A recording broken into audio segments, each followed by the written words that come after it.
La jeune fille abandonna son petit garçon dans un champ de mine et l'attacha au tronc d'un arbre avec une corde. Puis elle s'en alla sans se retourner, laissant derrière elle ce pauvre enfant aveugle, qui appelait tristement sa mère.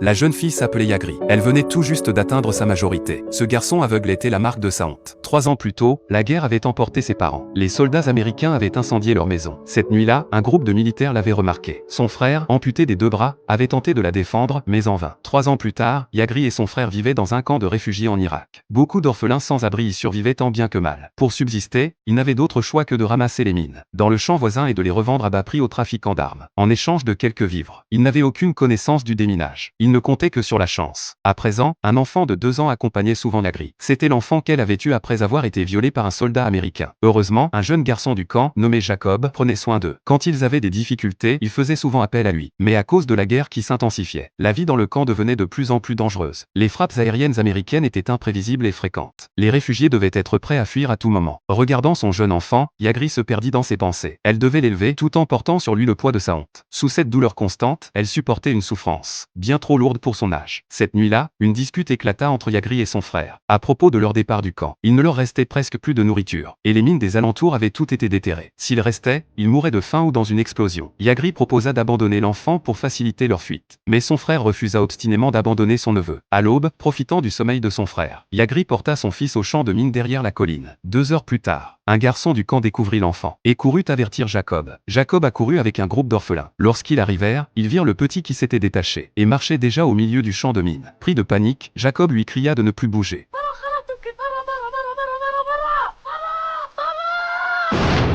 Jacob fut grièvement blessé par l'explosion. Le soir, voyant son fils revenir vivant, Yagri resta silencieuse et se mit à réfléchir. Pendant ce temps, le portrait du dirigeant irakien venait d'être détruit par les forces américaines, et les réfugiés quittaient le camp les uns après les autres. Son frère, soudain réveillé d'un cauchemar, sentit que quelque chose n'allait pas. En larmes, il se mit à chercher sa sœur. Voici ce qui s'était passé. La veille, Yagri avait attaché son fils à une pierre, et l'avait jeté dans la rivière, et elle alla ensuite à la falaise. Guidé par son instinct, son frère arriva au bord du fleuve. Il n'y trouva que le corps sans vie de son neveu, brisé par le chagrin. Il se rendit jusqu'à la falaise où sa sœur s'était rendue. Il cria de toutes ses forces le nom de sa sœur, mais pour toute réponse, il n'entendit que le grondement lointain de la guerre.